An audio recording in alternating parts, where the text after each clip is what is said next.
નમસ્કાર વિદ્યાર્થી મિત્રો, સામાજિક વિજ્ઞાન ધોરણ 9 એકમ 2 આધુનિક રાષ્ટ્રનું નિર્માણ નાગરિક શાસ્ત્રમાં આજના વિડિયો સેશન ક્લાસમાં આપણે પાઠ નંબર 12 ભારતીય લોકશાહીની સંપૂર્ણ સમજૂતીનો અભ્યાસ કરીશું. દોસ્તો, દુનિયામાં સૌથી વધારે મતદારો, વિશ્વની સૌથી મોટી લોકશાહી બંધારણ વ્યવસ્થા મુજબ ચાલે છે, જેમાં રાજકીય ઝંઝાવતોનો ઉતાર ચઢાવ કાળક્રમે આવતા રહ્યા છે. પણ લોકશાહી નિરંતર ગંગા વહેતી રહે તે માટે આપણે જાગૃત મતદાર હોવા જોઈએ. તમે પણ ભાવિ દેશના નાગરિકો બનશો. તમારાથી જ લોકશાહી આગળ વધશે. પાઠના મહત્વના મુદ્દાઓથી રૂબરૂ થઈએ. લોકશાહીમાં ચૂંટણી, લોકશાહી અને મતદાર. લોકશાહીનો આધાર સ્તંભ ચૂંટણી. લોકશાહીમાં લોકમત, લોકશાહીમાં લોકમત ઘડતરના માધ્યમો, જેમાં એક મુદ્રિત માધ્યમ અને બીજું વિજાણુ માધ્યમ. લોકશાહીના પ્રકાર: એક સંસદીય લોકશાહી, બે પ્રમુખ લોકશાહી. લોકશાહીમાં ચૂંટણી તંત્ર, લોકશાહીમાં ગુપ્ત મતદાન, લોકશાહી અને રાજકીય પક્ષો. મતદાર ભારત ભાગ્ય વિધાતા છે. મંગલ કથાનો આરંભ કરીએ, સમજીએ પાઠ. 25 જાન્યુઆરી રાષ્ટ્રીય મતદાન દિન તરીકે ઉજવાય છે, જરૂર યાદ રાખજો. અને 15 સપ્ટેમ્બર આંતરરાષ્ટ્રીય લોક દિન તરીકે ઉજવાય છે. તમે કોમેન્ટ બોક્સમાં ઉત્તર આપો કે આપણી આઝાદીના કેટલા વર્ષ પૂર્ણ થયા અને બંધારણનું અમલીકરણ ક્યારે થયું. લોકશાહીમાં ચૂંટણી. વિશ્વના કેટલા બધા દેશોમાં લોકશાહી છે, તમે સ્ક્રીન ઉપર જોઈ શકો છો એ દેશોના નામ મહત્વના. સંસદ લોકોનું પ્રતિનિધિત્વ કરતી રાષ્ટ્રીય સંસ્થા છે ભારતમાં. સંઘની સંસદમાં રાષ્ટ્રપ્રમુખ, ઉપરાષ્ટ્રપ્રમુખ, રાજ્યસભા, લોકસભાનો સમાવેશ થાય છે. પાઠ નંબર 10માં આપણે સરકારના અંગો વિશે અભ્યાસમાં જોયું હતું કે સરકાર લોકશાહી વ્યવસ્થામાં કેમ કાર્ય કરે છે. આ ઉપરાંત બંધારણના પાઠ જોયા હતા આપણે. રાજ્યની વિધાનસભા, વિધાન પરિષદ અને સ્થાનિક સ્વરાજ્યની સંસ્થાઓમાં મતદાન દ્વારા ચૂંટણીઓ થાય છે. 2019માં લોકસભાની ચૂંટણીમાં છેલ્લે થઈ હતી, જેમાં બીજેપીને 303 સીટ મળી. ત્યારે મોદી વન્સ મોરનો નારો, ફિર એક બાર મોદી સરકારનો પ્રસિદ્ધ હતા. એટલે ચૂંટણી લોકશાહીની ચરિતાર્થ કરે છે. 2021માં મે જૂનમાં પશ્ચિમ બંગાળ, કેરળ, તમિલનાડુ, આસામમાં ચૂંટણી થશે. લોકશાહી અને મતદાર, કરારા જવાબ મિલેગા. મનોજ બાજપાઈ કહી રહ્યા છે. કેમ?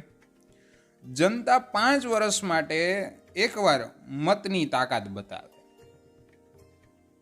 એટલે મતદાર શ્રેષ્ઠ. 18 વર્ષ કે તેથી મોટી ઉંમરની વ્યક્તિનું મતદાર યાદીમાં નામ નોંધાયેલું હોય તે વ્યક્તિ મતદાન કરી શકે છે. નાદારી નોંધાવી ન હોય તેમજ માનસિક રીતે અસ્થિર જાહેર ન થયેલ હોય તેઓ પ્રત્યેક ભારતીય નાગરિક કોઈ પણ પ્રકારના ભેદભાવ વગર મતાધિકાર પ્રાપ્ત કરી શકે છે. સાર્વત્રિક પુખ્ત વય મતાધિકારમાં વ્યક્તિ દીઠ એક મતનો સિદ્ધાંત સ્વીકારવામાં આવ્યો છે. મતદાન આપણી ફરજ અને અધિકારનો ઉપયોગ આપણે લોભ, લાલચ અને ડર વગર મતદાન કરવું જોઈએ. લોકશાહીનો આધાર સ્તંભ ચૂંટણી. ચૂંટણી વખતે ઉત્સવ જેવું વાતાવરણ જોવા મળે છે. પ્રજા તેમના પ્રતિનિધિનું મૂલ્યાંકન કરી શકે છે. નિર્ધારિત લાયકાત ધરાવતી દરેક વ્યક્તિને લોકશાહીમાં ચૂંટણી લડવાનો અધિકાર છે. ચૂંટણીમાં રાજકીય પક્ષો ઉપરાંત અપક્ષ ઉમેદવારો ચૂંટણી લડે છે. દેશની સૌથી ટોચની સંસ્થા સંસદ અને સૌથી પાયાનો એકમ ગ્રામ પંચાયત એટલે MP મેમ્બર ઓફ પાર્લામેન્ટથી સરપંચવા સુધીની ચૂંટણીઓ થાય છે. વિદ્યાર્થી બંધુઓ, દેશમાં એક વિચાર ચાલી રહ્યો છે, one nation one election. Comment બોક્સમાં જરૂર લખો આ વ્યવસ્થા ભવિષ્યમાં કેવી રીતે લાગુ થશે. વિચારજો. 1951-52ની પ્રથમ લોકસભાની, વિધાનસભાની તેમજ 1967ના સમયે ચૂંટણીઓ થઈ હતી. ચૂંટણી કરવામાં સરકારને ખૂબ વધુ ખર્ચ આવે છે. રાજકીય પક્ષો ઉમેદવારો વધારે સંખ્યામાં ચૂંટાઈને આવે તે પક્ષ અથવા ગઠબંધનને આધારે ચૂંટાયેલા સભ્યોને સમૂહ સત્તામાં આવે અને સરકાર રચે છે. ભારતીય રાજનૈતિક ઇતિહાસમાં 1996માં 15 દિવસની સરકાર એ બની છે. શ્રી અટલ બિહારી વાજપેયી ભારતના ભૂતપૂર્વ પ્રધાનમંત્રી. સાંભળો તેમનું વક્તવ્ય સંસદમાં શું કહે છે. ये काऊ बेल्ट है, काऊ बेल्ट का समर्थन है.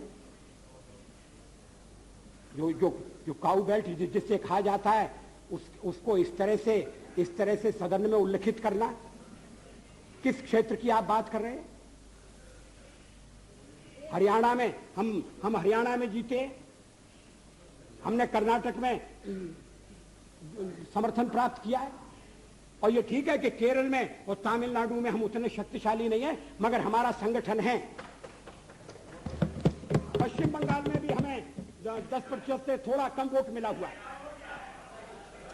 अगर आप वोट की बात करते हैं तो फिर 10% वोट की बात करिए.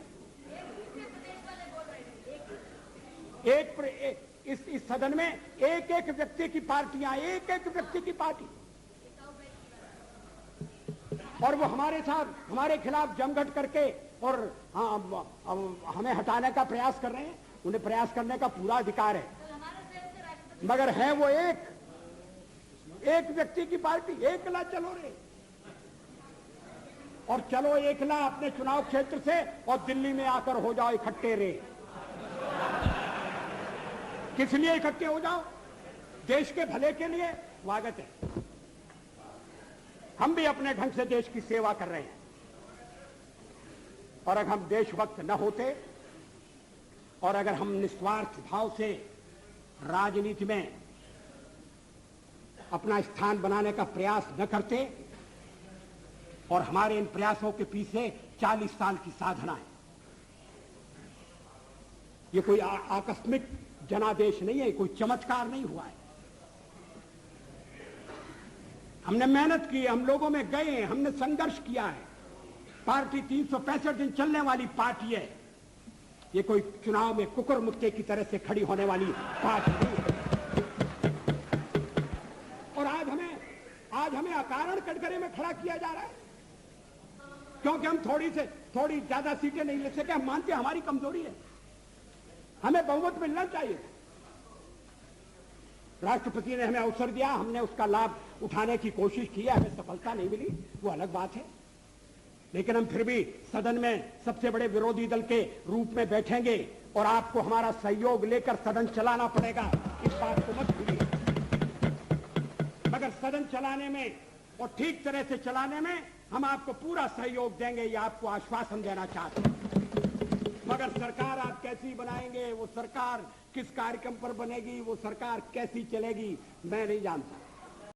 લોકશાહીમાં લોકમત મતદાન દ્વારા વિજેતા જાહેર થાય છે તે લોકપ્રતિનિધિ બને છે. સત્તામાં ન હોય તે પક્ષ સત્તા મેળવવા માટે લોકમત ઊભો કરવાનો પ્રયત્ન કરે છે. સરકારને ટકાવી રાખવા માટે સરકારની કામગીરી, નીતિ કે વિવિધ પ્રશ્નો અંગે લોકોના વિચારો ઉપરાંત લોકમતને ધ્યાનમાં રાખવો જરૂરી થઈ પડે છે. વિદ્યાર્થી મિત્રો, લોકમત સરકારને ગેરવહીવટ કરતા રોકે છે. લોકશાહીમાં લોકમત ઘડતરના માધ્યમો દ્વારા પ્રચાર પ્રસાર કરવામાં આવે છે, જેમાં મુદ્રિત અને વીજાણુ માધ્યમ છે. પહેલું મુદ્રિત માધ્યમ માહિતી મેળવવા માટે દૈનિક સમાચાર પત્રો, સામયિકો, મેગેઝિન જે છપાઈને આવતી વિગતો લોકો વાંચી, જાણી અને તેમાંથી પોતાનો અભિપ્રાય સાથે વાતનો સ્વીકાર કે અસ્વીકાર કરે છે. ઉદાહરણ તરીકે અહીં વોટ્સએપની નવી પોલિસી જાહેર છે. રાજકીય પક્ષ, સરકાર પણ જાહેરાત ચૂંટણી પ્રચારે આપતા હોય છે. ત્યારે અખબારી સ્વાતંત્ર્યતા હોવું અત્યંત જરૂરી છે.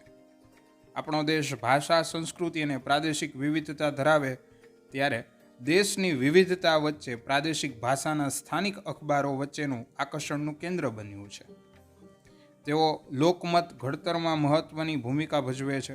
સરકાર દ્વારા અનેક પ્રકારના સામયિકો, માહિતી આપતા અંકોનું પણ પ્રકાશન કરવામાં આવે છે, જેમ કે ગુજરાત રાજ્ય સરકાર ગુજરાત પાક્ષિક નામનું સામયિક ચલાવે છે. બીજું વીજાણુ માધ્યમ. લોકમત ઘડતરમાં રેડિયો, ટેલિવિઝન, સિનેમા જેવા દ્રશ્ય શ્રાવ્ય માધ્યમોનું સ્થાન મહત્વનું છે, જ્યાં મનોરંજનની સાથે દેશની અનેક સમસ્યાઓની રજૂઆત અસરકારક રીતે કરીને લોકમત કેળવી શકાય છે. ઇન્ટરનેટના આગમન અને તેના ફેલાવાથી લોકો ઘરે બેઠા સમાચારો, ધારાવાહિકો, ફિલ્મનો આનંદ માણે છે. માધ્યમોના પ્રસારિત થતા બીભત્સ અને હિંસા દર્શાવતા કાર્યક્રમો સામે રાજકીય પક્ષો અને સ્વૈચ્છિક સંગઠનો યથાયોગ્ય સમયે આંદોલન કરે તે લોકશાહીમાં આવકાર્ય છે. તાજેતરમાં OTP પ્લેટફોર્મનું પ્રસારણ રેગ્યુલેટેડ ગવર્મેન્ટે કર્યું. ચૂંટણી સમયે ઓપિનિયન પોલ રજૂ કરવામાં આવે છે. ઓપિનિયન પોલ દ્વારા લોકમત કઈ રીતે ઢળી રહ્યો છે તેનો અંદાજ આવે છે. ઓપિનિયન પોલ દરેક વખતે સાચા અને વિશ્વસનીય હોતા નથી. ચાલુ મતદાન સમયે લોકો કહેવામાં આવે અત્યાર સુધી જે તે પક્ષમાં આટલું સંખ્યામાં મત મળ્યા, અથવા ચૂંટણી પછી અનુમાન કાઢવામાં આવે કે પહેલાં કાઢવામાં આવે આ પક્ષ જીતશે અથવા એટલી સીટો મળશે. વિજાણુ માધ્યમની ચૂંટણી સમયે સરકારે અને લોકોએ ધીરજ રાખવી જરૂરી છે. ફાઇનલ તો ઇલેક્શન કમિશન મત ગણશે ત્યારે તે રિઝલ્ટ છે એ ડિક્લેર થશે. લોકશાહીના પ્રકાર. આપણા દેશમાં સંસદીય લોકશાહી શાસન વ્યવસ્થા છે. અમેરિકા દેશમાં પ્રમુખીય લોકશાહી શાસન વ્યવસ્થા જોવા મળે છે. સંસદીય લોકશાહી. લોકસભામાં જે પક્ષને સ્પષ્ટ બહુમતી મળી હોય તેના નેતાને વડાપ્રધાન તરીકે નિમે છે.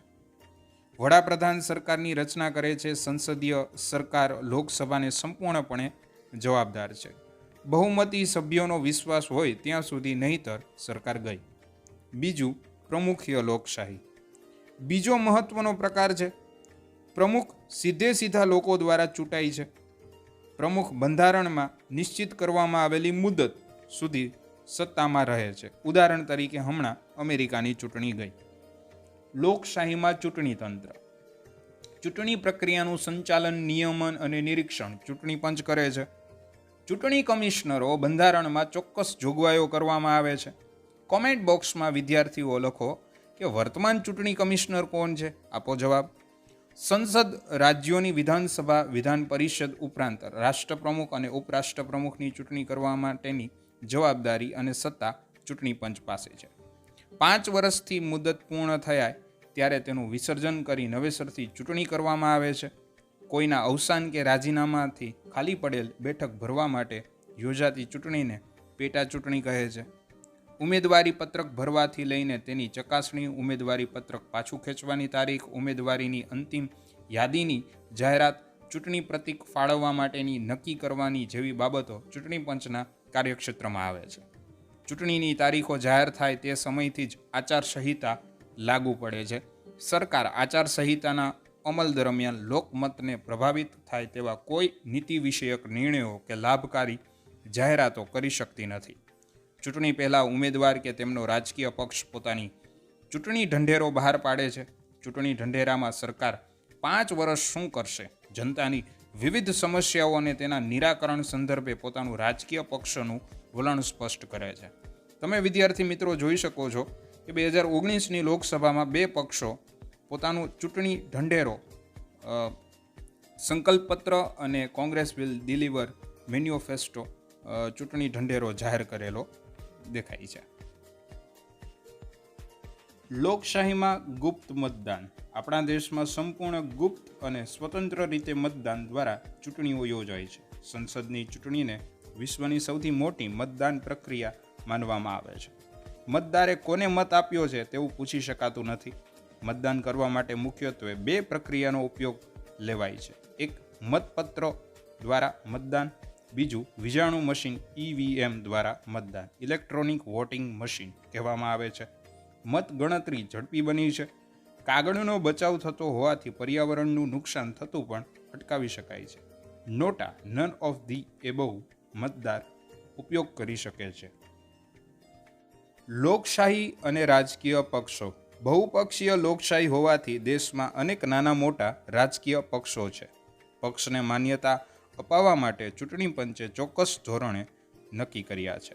રાજકીય પક્ષ ઓછામાં ઓછા 4 રાજ્યોમાંથી ચૂંટણી લડે છે આ ચારેય રાજ્યમાં યોજાયેલી છેલ્લી ચૂંટણીમાંના કુલ મતદાનના 4% મત મેળવનાર રાજકીય પક્ષને રાષ્ટ્રીય પક્ષ અને અન્ય પક્ષને પ્રાદેશિક પક્ષ તરીકે માન્યતા છે.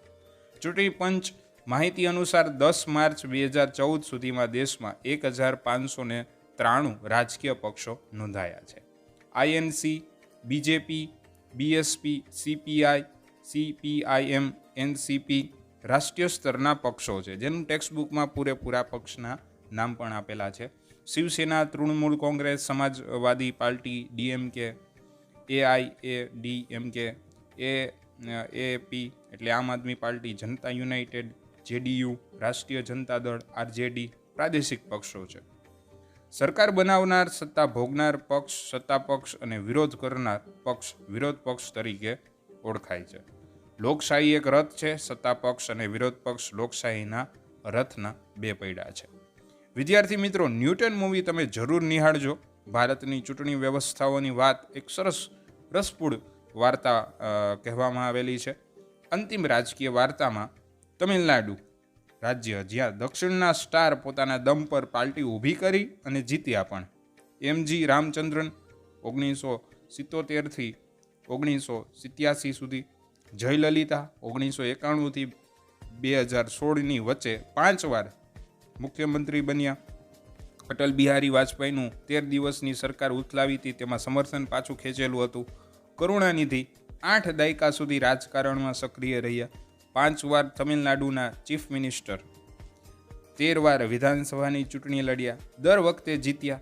50 તમિલ ફિલ્મોની પટકથા અને સંવાદ લેખન તરીકે કામ કર્યું.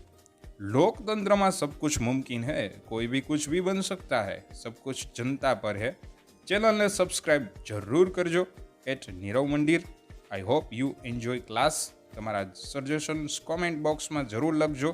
કેચ @નીરવ મંદિર on Facebook and Instagram and YouTube channel. ફરી મળીશું. આભાર.